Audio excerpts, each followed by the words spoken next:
독일이 더 이상 믿을 수가 없습니다. 세계 최고의 무기 기술을 자랑하던 독일에서 충격적인 일이 벌어졌다고 하는데요. 여기 독일의 한 연구소에서 20년 넘게 군사 기술을 연구해온 전문가가 있습니다. 그는 최근 독일 항공우주연구소에서 한숨을 쉬며 고개를 떨구고 있는데요. 도대체 무슨 일이 있었던 걸까요? 그는 평생 독일의 군사 기술이 세계 최고라 자부하며 살아왔다고 합니다. 하지만 얼마 전 폴란드에서 열린 한 시연회에서 그의 믿음은 완전히 무너지고 말았는데요. 한국이 보여준 충격적인 기술력에 그는 그 자리에서 주저앉을 수밖에 없었다고 하네요. 특히 그가 한국의 미사일 생산 시설을 직접 목격하고는 더 이상 말을 잇지 못했다고 하는데요. 23배나 저렴한 가격에 유럽의 기술력을 뛰어넘는 성능이라니 도저히 믿을 수가 없었다고 합니다. 게다가 한국은 이 모든 걸 단 6개월 만에 해내겠다고 약속했는데요. 그렇다면 독일의 이 전문가가 한국에서 목격한 충격적인 현실은 과연 무엇이었을까요? 더욱 놀라운 건 이 일이 있고 난 뒤 독일에서 벌어진 일인데요.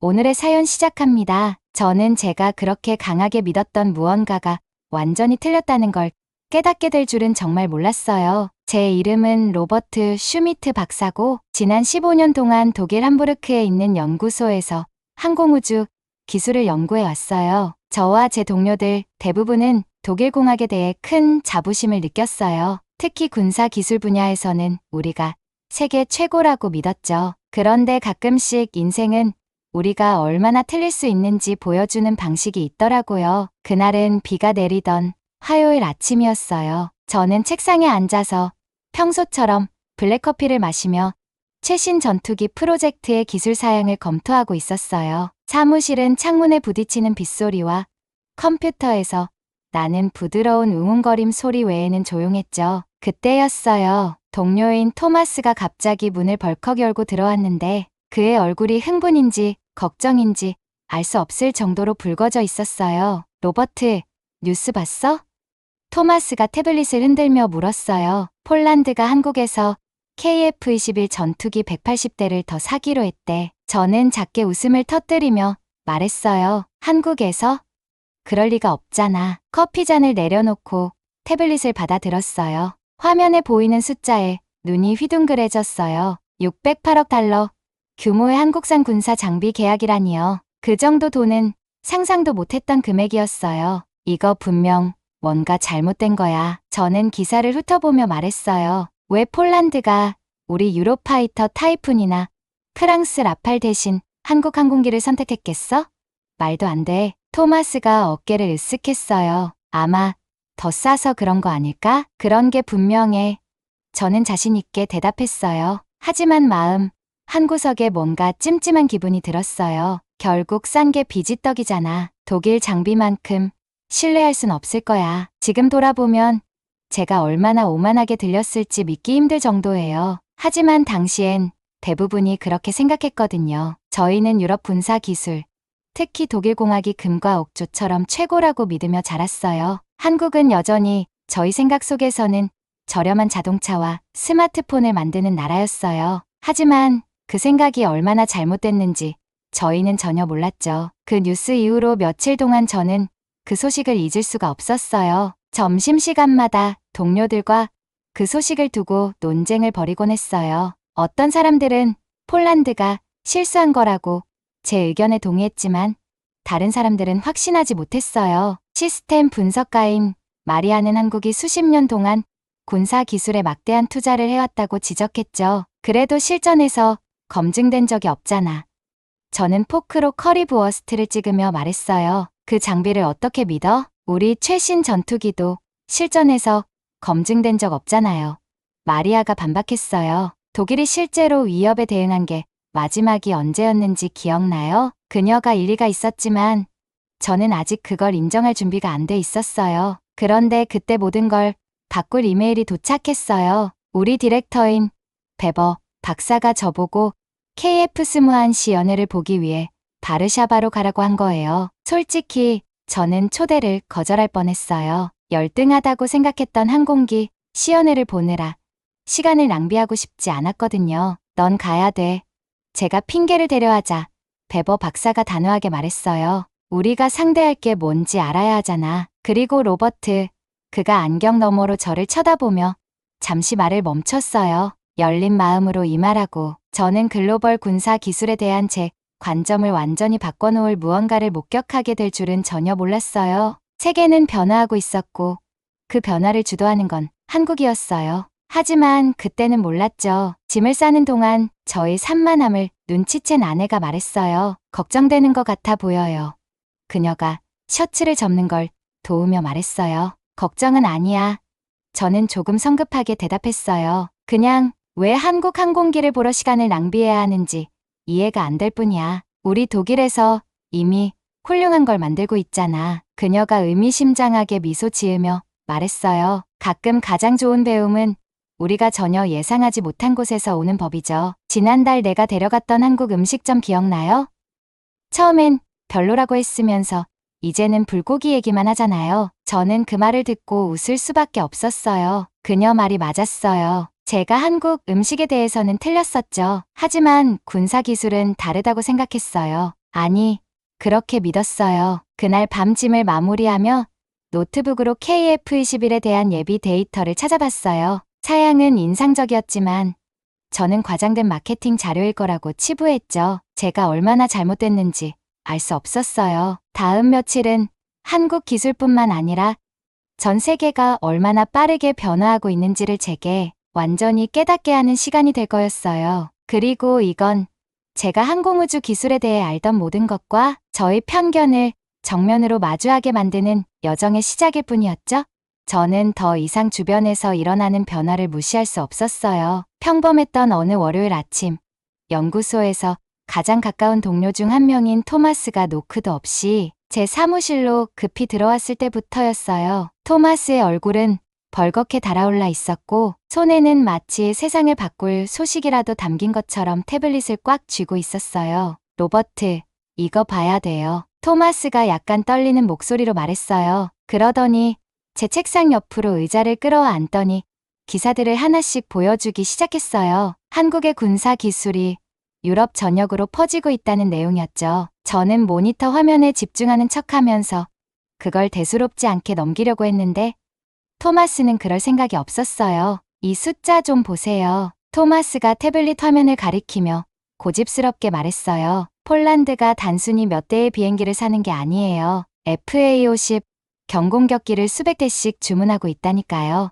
이게 우리 업계에 어떤 의미인지 알아요? 저는 한숨을 쉬며 마침내 그를 마주봤어요. 토마스, 아마 더 저렴한 옵션을 찾고 있는 것뿐일 거예요. 그렇게 놀랄 일은 아니잖아요. 하지만 토마스는 고개를 저었어요. 그 이상이에요. 그들은 천무다연장 로켓 시스템도 구매하고 있어요. 그리고 더 큰 뉴스가 있어요. 폴란드가 한국에 자국 항공우주 공장을 만드는 걸 도와달라고 요청했대요. 단순히 장비만 사는 게 아니라 지식과 기술을 얻으려는 거죠. 그 마지막 말에 저는 잠시 멈칫했어요. 유럽 국가가 아시아 국가의 항공우주 산업을 구축하는 걸 도와달라고 요청하다니요? 20년 전만 해도 이건 상상도 못할 일이었죠? 예전에는 한국이 주로 전자제품이나 자동차로 알려졌었는데 이제는 군사기술 분야에서도 중요한 위치를 차지하게 됐다니요. 그 후 몇 주간은 제게도 놀라움의 연속이었어요. 점점 더 많은 동료들이 점심시간에 한국의 군사기술에 대해 이야기하기 시작했어요. 복도에서도 한국의 제조, 기술과 첨단 컴퓨터 시스템에 대한 대화가 들리더라고요. 평소에 비유럽권 기술을 대수롭지 않게 여기던 선임, 엔지니어들조차 한국의 혁신을 존중하며 이야기하기 시작했어요. 그리고 모든 것을 바꿔놓을 이메일이 도착했어요. 우리 연구소장인 웨버 박사님이 긴급 표시가 된 메일을 제게 보낸 거예요. 그 내용은 제가 바르샤바에서 열리는 KF-21 전투기 시연회의 연구소를 대표해 참석하라는 거였어요. 처음에는 거절하려고 했어요. 왜 굳이 제가 한국 전투기를 보러 가며 3일을 허비해야 하나 싶었거든요. 우리 프로젝트에 집중하는 게 훨씬 낫다고 생각했죠. 하지만 웨버 박사님의 두 번째 메일에서 이건 단순한 요청이 아니라는 걸 분명히 알게 됐어요. 로버트, 그녀가 썼어요. 우리 유럽 파트너들이 왜 그들의 기술에 이렇게 끌리는지 알아야 합니다. 항공우주 공학에 대한 당신의 전문성이 그들의 역량을 평가하는데 딱 맞는 적임자가 되게 하죠. 단순히 비행기가 나는 걸 보는 게 아니라 우리 업계의 변화를 이해하는 일입니다. 그래서 저는 바르샤바로 떠날 짐을 싸게 됐어요. 솔직히 말하면 좀 짜증이 났어요. 제가 항공우주 연구를 해온 지난 20년 동안 독일은 항상 군사 기술의 최전선에 있었거든요. 우리 독일은 세계적으로 유명한 경험과 공학적 우수성, 그리고 정밀성을 자랑해왔죠. 그런데 한국이 제가 이 업계에 발을 들였을 때만 해도 여전히 재건 중이던 나라가 이제는 우리와 경쟁할 수준까지 올라왔다는 게 쉽게 받아들여지지 않았어요. 제가 몰랐던 건 이 바르샤바 출장이 제가 군사 기술에 대해 가지고 있던 모든 믿음을 뒤흔들어 놓을 거라는 사실이에요. 폴란드로 가는 비행기에 몸을 실으면서도 저는 여전히 이게 시간 낭비일 거라고 확신했어요. 그런데 곧 제가 보게 될 일들이 기술적 우월성에 대한 제 모든 가정을 깨버릴 줄은 상상도 못했어요. 바르샤바의 날씨 예보는 비와 강풍이었어요. 완벽하네. 저는 비꼬듯 생각했어요. 아마 대부분의 시간을 회의실에서 발표만 보면서 보내겠지. 하지만 두꺼운 구름을 뚫고 바르샤바로 착륙할 때 그 며칠이 제게 한국 군사 기술에 대한 모든 생각을 바꿔놓을 거란 걸 전혀 짐작도 못했어요. 제가 그곳에 서 있다는 게 믿기지가 않았어요. 바르샤바에서 KF-21 전투기가 이륙 준비를 하는 걸 보고 있다니 말이에요. 하늘은 짙은 구름으로 뒤덮여 있었고 비가 얼굴에 세차게 내리쳐서 코트를 더 꽉 여미게 됐어요. 대부분의 에어쇼라면 이런 날씨에는 취소됐겠지만 한국팀은 자신 있어 보였어요. 시계를 확인해 보니 오후 2시 30분, 이제 곧 시연이 시작될 시간이었어요. 슈미트 박사님, 관람구역 쪽으로 더 가까이 가시는 게 좋을 거예요. 폴란드 동료인 마렉이 제게 소리쳤어요. 맞는 말이었죠. 세부 사항 하나도 놓치고 싶지 않았으니까요. 어쨌든 제 상사가 특별히 저를 여기로 보낸 건 KF-21 전투기의 성능을 직접 확인해 보라는 이유 때문이었거든요. 활주로에 자리 잡고 있는 KF-21은 어두운 날씨 속에서도 매끈한 회색 기체가 빛나고 있었어요. 생각했던 것만큼 크지는 않았지만 뭔가 그 디자인이 눈에 띄었어요. 매끄러운 곡선과 각도들은 단순히 외관만 멋지게 만든 게 아니라 레이더 탐지를 피할 수 있게 신중히 설계된 것처럼 보였어요. 독일 항공우주 연구자로서 그 공학적 설계가 꽤 인상적이라는 걸 인정할 수밖에 없었어요. 갑자기 엔진 소리가 제 생각을 끊어놨어요. 일반적으로 듣던 전투기의 천둥 같은 소리와는 다른 독특한 소리였어요. KF-21의 엔진 소리는 강력하면서도 좀 더 조용하고 통제된 느낌이었어요. 제가 놀란 표정을 짓고 있으니 마렉이 말했어요. 그게 바로 신형 엔진 기술이에요. 소음을 줄이면서도 힘은 그대로 유지한다고 하더라고요. 그리고 다음 순간 정말 입이 딱 벌어질 광경이 펼쳐졌어요. 강풍과 빗줄기에도 불구하고 전투기는 매끄럽게 이륙해서 화살처럼 회색 하늘로 치솟았어요. 이런 기상 조건에서는 고전할 거라고 예상했는데 예상외로 우아하게 움직였어요. 조종사는 날씨가 좋은 상황에서도 어려웠을 법한 급격한 선회를 몇 차례 해냈는데 이 폭풍 속에서 해내다니 더 놀라웠어요. 이거 한번 보세요.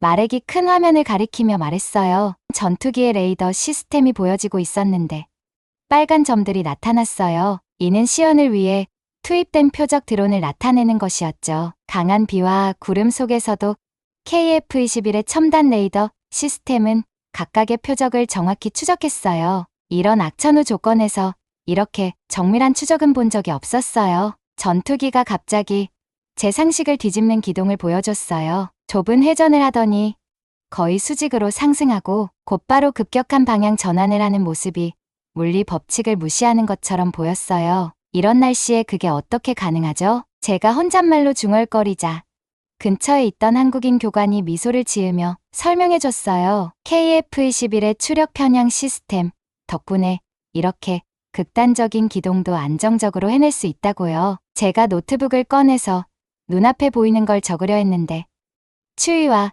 흥분 때문인지 손이 덜덜 떨렸어요. 전투기가 초음속 속도에 도달할 때도 힘들이지 않는 것처럼 보였어요. 이어진 손익붐은 비행장을 가로지르며 울려 퍼졌는데 기존 전투기 소음보다 훨씬 부드럽게 들렸어요. 그만큼 공학 기술이 뛰어나다는 증거였죠. 그 중에서도 가장 인상 깊었던 건 이 끔찍한 날씨에서의 착륙 장면이었어요. KF-21은 교차풍에도 완벽한 제어를 유지하면서 부드럽게 하강했어요. 착륙 과정은 마치 비행기가 떠다니는 것처럼 보였어요. 시연이 끝난 후 저는 KF-21 조종 훈련을 받고 있는 폴란드 공군 조종사들 무리에 합류했어요. 그들 중 많은 이가 고급 전투기를 다뤄본 경험이 적었지만 KF-21의 조작 시스템이 얼마나 사용자 친화적인지 열정적으로 이야기했어요. 한 젊은 조종사가 말했어요. 컴퓨터가 조종을 도와줘요. 마치 지치지도 않고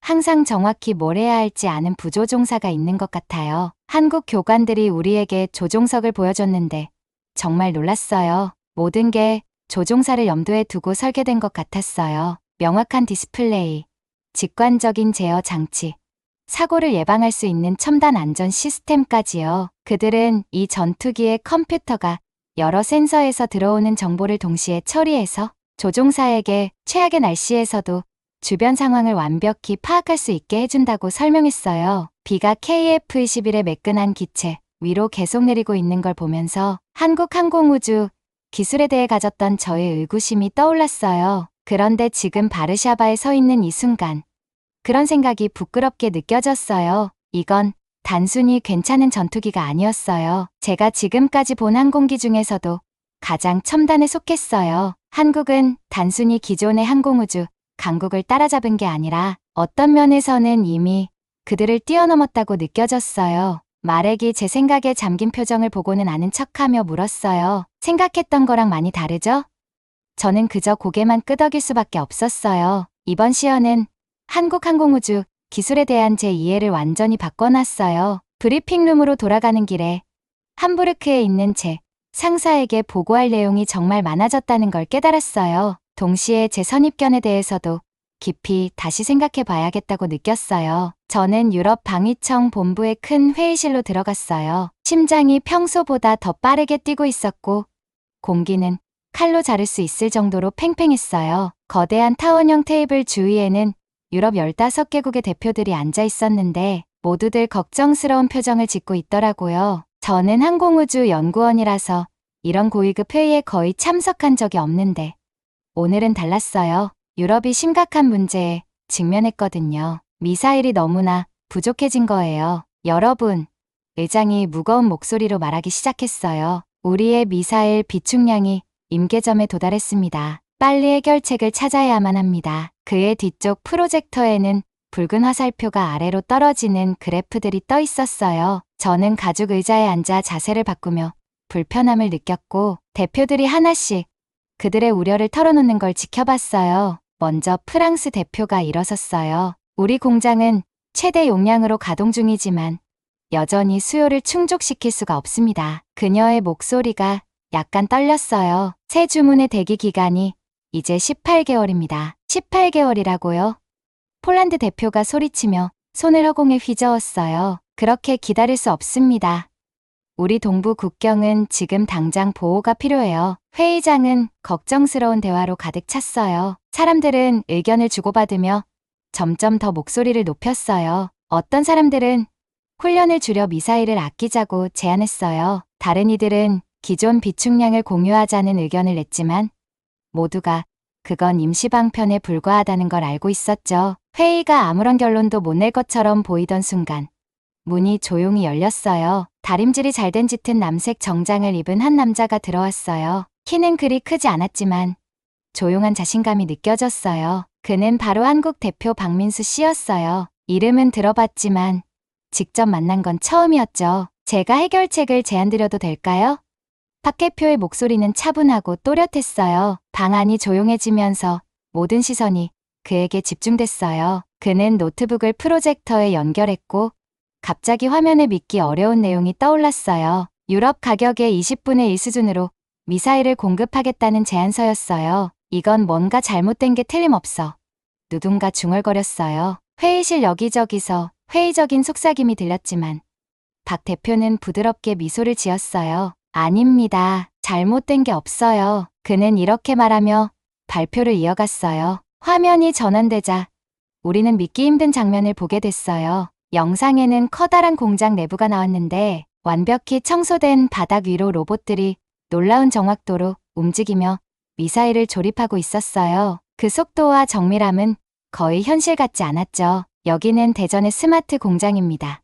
박 대표가 설명했어요. 저희는 인공지능을 이용해 품질을 전 과정에서 관리합니다. 시스템이 아주 작은 결함도 문제로 커지기 전에 잡아냅니다. 그는 또 다른 화면을 띄우며 더 자세히 보여줬어요. 이 생산 라인들은 하루 24시간, 주 7일 동안 멈추지 않고 가동됩니다. 미사일 하나가 공장을 나가기 전 총 350번의 품질 검사를 거칩니다. 그리고 AI 시스템은 매번 검사 결과를 학습해 공정을 점점 더 빠르고 정확하게 개선해 갑니다. 이탈리아 대표가 손을 들며 물었어요. 그런데 어떻게 그렇게 저렴하게 만들 수 있나요?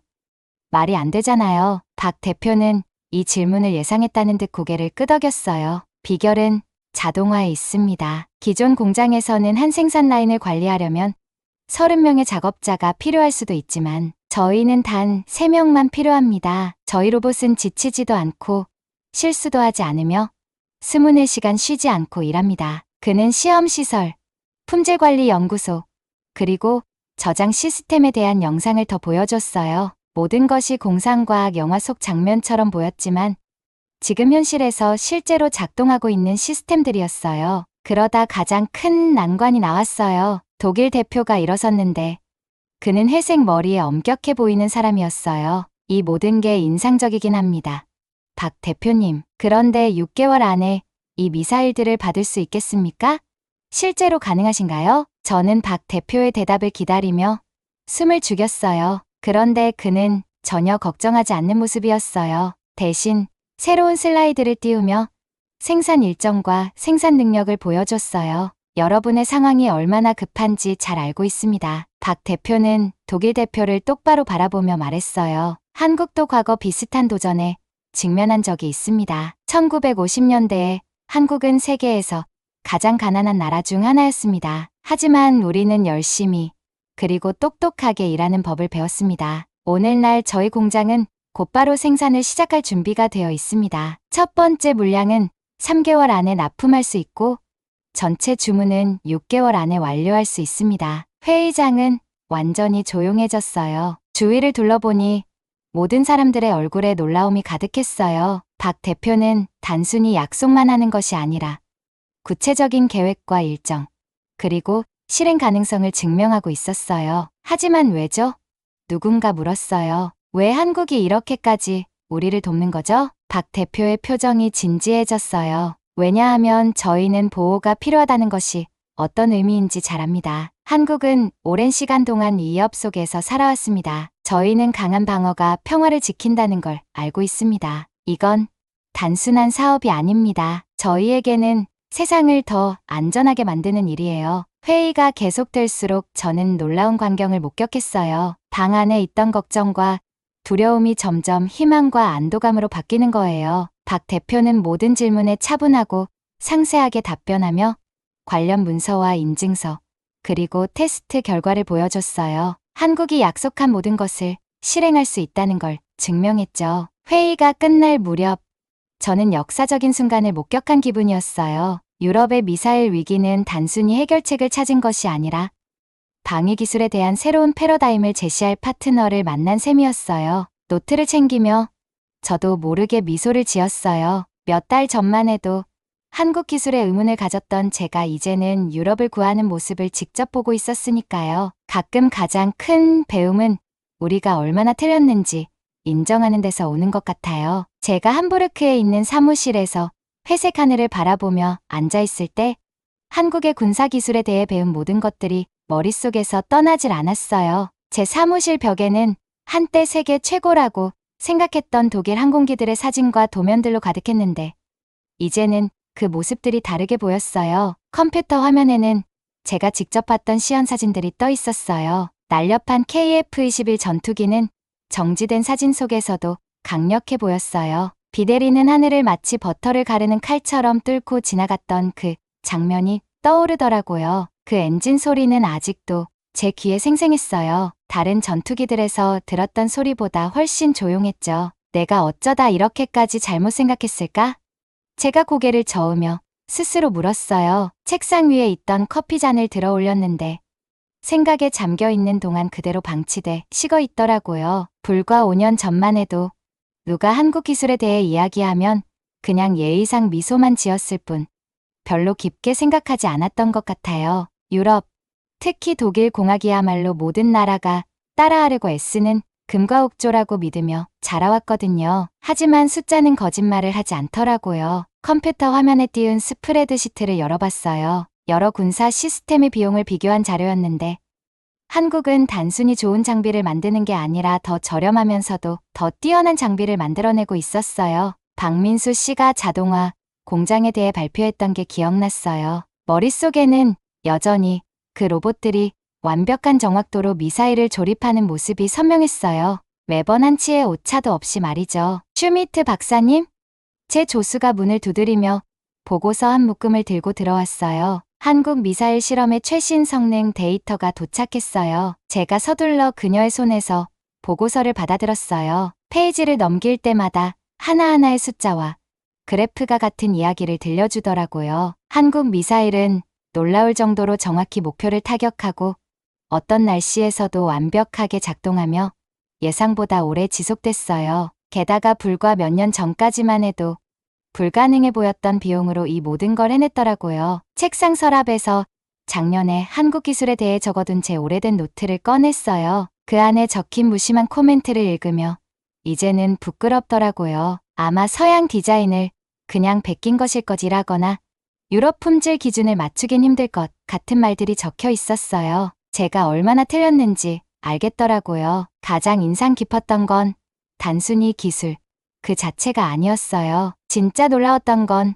한국이 이 모든 걸 구축한 방식이었어요. 노트북을 열고 한국의 역사를 검색하기 시작했어요. 겨우 70년 전만 해도 한국은 세계에서 가장 가난한 나라 중 하나였더라고요. 한국 전쟁 이후에는 공장도 교육 수준도 자체 기술도 거의 없었죠. 하지만 그들은 한 걸음씩 해마다 자신들을 키워왔더라고요. 단순히 베끼는 데서 끝나지 않고 배우고 개선하고 결국 자신들만의 독창적인 디자인을 만들어냈어요. 이건 정말 극소수의 나라만이 해낼 수 있는 일이었어요. 제 고향인 독일을 생각하게 되더라고요. 우리는 항상 자부심을 가지고 있었어요. 기술 세계에서 우리 위치가 최고라고 확신했거든요. 그런데 어느새 다른 나라들이 우리를 따라잡고 이제는 앞지르기까지 했다는 걸 눈치채지 못했던 거죠. 한국은 따라잡는 데서 멈추지 않았어요. 이제는 여러 방면에서 앞서가고 있었어요. 다시 벽에 걸린 사진들을 바라보며 중요한 걸 깨달았어요. 기술에서 성공한다는 건 단순히 오랜 역사나 전통을 가진다고 되는 일이 아니더라고요. 열심히 일하고 배우려는 의지를 가지고 이 정도면 됐다라는 생각에 만족하지 않는 게 중요하다는 걸 한국이 보여줬어요. 그게 정말 겸허하면서도 감명 깊더라고요. 휴대폰이 울리더라고요. 폴란드 동료인 마렉에게서 메시지가 왔어요. 최신 뉴스 봤어? 라고 물으면서 유럽의 세 나라가 더 한국 군사 장비를 구매하고 싶어 한대 라고 하더라고요. 이제는 전혀 놀랍지 않았어요. 오히려 이게 시작에 불과하다는 생각이 들더라고요. 한국은 단순히 제품을 파는 게 아니라 완전히 새로운 방식을 보여주고 있었어요. 그들의 공장은 더 발전돼 있고 디자인은 더 혁신적이며 가격은 누구보다 경쟁력이 있었어요. 사무실 창밖으로 해가 지기 시작했지만 저는 새 보고서를 쓰기 시작했어요. 이번에는 한국 기술을 무시하기보다는 우리가 왜 한국에게서 배워야 하는지를 설명하려고 했어요. 한국이 어떻게 이렇게 짧은 시간 안에 엄청난 성과를 이뤘는지 이해해야 한다고요. 아마도 제가 생각했어요. 이게 유럽이 꼭 필요한 깨달음일지도 몰라요. 우리가 우리의 위치를 당연하게 여겨서는 안 된다는 걸 깨닫고 겸허하게 배우려는 자세를 가져야 한다는 거요. 비록 그들이 전통적인 기술, 강국이 아니었다 하더라도 말이에요. 시간을 보니 늦었더라고요. 그런데도 피곤하지 않았어요. 생각할 것도 많고 배울 것도 많았거든요. 한국의 군사 기술이 단순히 세계의 힘의 균형을 바꿔놓는데 그치지 않았어요. 기술과 발전, 그리고 한 나라가 진정으로 무언가를 이루겠다고 마음먹었을 때 무엇이 가능한지를 생각하는 방식을 완전히 바꿔놓고 있었어요. 저는 함부르크 항공우주연구소 사무실에 앉아서 지난달 한국을 방문했을 때 찍었던 사진들을 보고 있었어요. 아침 햇살이 창문을 통해 들어오고 있었는데 제가 한국 기술에 대해 얼마나 틀렸는지를 떠올리며 저도 모르게 웃음이 났어요. 이건 꼭 기록해둬야겠어.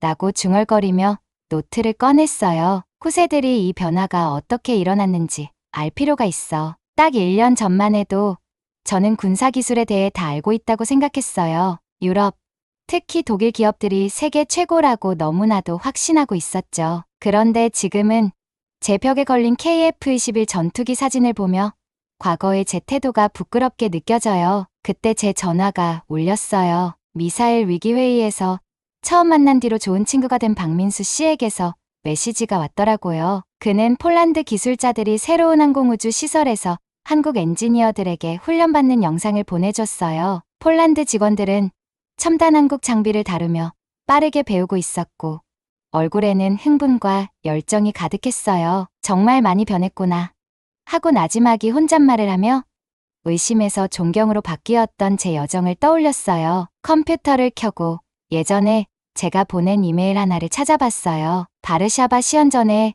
제가 우리 국장에게 보낸 이메일이었는데 거기서 저는 한국의 항공우주 프로그램을 야심차지만 비현실적이라고 표현했더라고요. 그 말을 읽으면서 온몸이 오그라들었어요. 현실은 제 생각과 완전히 반대였으니까요. 지난주에는 독일 고등학교를 방문해서 항공우주 기술에 대해 강연을 했어요. 한 학생이 저에게 이렇게 묻더라고요. 슈미트 박사님, 왜 한국이 군사기술에서 그렇게 성공적이 되었나요?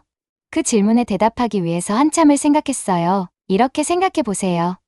제가 학생들에게 말했어요. 집을 처음부터 짓는다고 상상해 보세요. 대부분의 사람들은 기본적으로 기능만 하면 만족할 거예요. 그런데 한국은 거기에 만족하지 않았어요. 계속 개선하고 배우고 더 열심히 일했어요. 그들은 단순히 따라잡는 게 아니라 선도하고 싶어 했어요. 제가 한국이 한국전쟁 이후에 다른 나라들로부터 도움을 받았던 시절 이야기를 하자 학생들은 놀란 눈치였어요. 하지만 지금은 제가 설명했어요. 한국이 다른 나라를 돕고 있어요. 이제는 학생이 아니라 선생님이 된 거죠. 최근 한국을 방문했을 때 한 공장을 견학했던 게 떠올라요. 그곳의 자동화 수준은 정말 제가 이전에 본 것과는 차원이 달랐어요. 로봇들이 생산 라인을 따라 매끄럽게 움직이고 AI 시스템이 각 부품을 놀라울 정도로 정확하게 점검하고 있었죠. 하지만 제게 가장 깊은 인상을 준 건 한국 엔지니어들의 팀워크였어요. 그들은 마치 잘 연습된 오케스트라처럼 각자 자신의 역할을 완벽히 이해하며 움직였어요. 우리는 역사에서 힘을 얻습니다. 공장을 견학할 때 만났던 김수석 엔지니어가 제게 말했어요. 도움이 필요했던 게 어떤 건지 알기 때문에 다른 나라들이 부담 없이 살 수 있는 믿을 만한 장비를 만들기 위해 더 열심히 일하는 거죠. 지금도 이렇게 일기를 쓰고 있는데 제 창밖으로 정기 훈련 중인 군용기들이 날아다니는 게 보여요. 그 중에는 독일이 최근 한국에서 구입한 FA-50도 몇 대 보이네요. 소리가 기존 제트기들과는 다르더라고요. 더 조용하면서도 묘하게 더 강력한 느낌이었어요. 블룸버그의 말이 맞았어요. 한국 항공기는 점점 유럽 하늘에서 더 흔히 보이게 되고 있어요. 하지만 이건 단순히 비행기나 미사일에 관한 얘기가 아니에요. 그 뒤에 있는 정신, 즉 품질에 대한 헌신, 계속해서 나아지려는 노력, 그리고 다른 이들을 돕고자 하는 열망에 관한 이야기예요. 또다시 제 전화가 울렸어요. 이번엔 항공우주 기술의 미래에 대한 서울 컨퍼런스 초청장이더라고요. 1년 전이었다면 아마 한국 엔지니어들에게 배울 게 뭐가 있겠어? 하고 거절했을 거예요. 그런데 지금은 네, 영광입니다. 참석하겠습니다. 라고 바로 답장을 보냈어요. 다음 달 제 일정표를 보니 한국-독일 협력 프로젝트와 관련된 회의들로 가득 차 있더라고요. 이제 우리는 경쟁자가 아니라 서로에게 배우는 동반자가 되었어요. 앞으로 우리가 함께 만들어갈 미래가 기대돼요. 지금은 해가 저물고 있어서 사무실에 긴 그림자가 드리워지고 있어요. 노트를 덮고 창가에 서서 멀리 날아가는 비행기들을 바라봤어요. 한국이 어떻게 도움을 받던 나라에서 도움을 주는 나라로 변했는지를 생각해 봤어요. 이건 단순히 군사 기술에 관한 이야기가 아니라 포기하지 않는 것, 열심히 일하는 것, 그리고 성공을 통해 다른 사람을 돕는 것에 대한 이야기예요. 우리가 한국에 대해 틀렸었지. 조용히 중얼거렸어요. 근데 틀리길 잘했어. 내일은 젊은 독일 엔지니어들과 만나 제가 배운 걸 공유할 예정이에요. 기술에서 성공이란 단순히 최고의 기계나 가장 많은 돈을 가지는 데서 나오는 게 아니라는 걸 말해줄 거예요. 중요한 건 비전, 끈기, 그리고 자신의 지식을 통해 세상을 더 나은 곳으로 만들고자 하는 열망이에요. 이게 바로 한국이 제게 가르쳐준 진짜 교훈이에요. 그리고 이건 제가 절대 잊지 않을 거예요.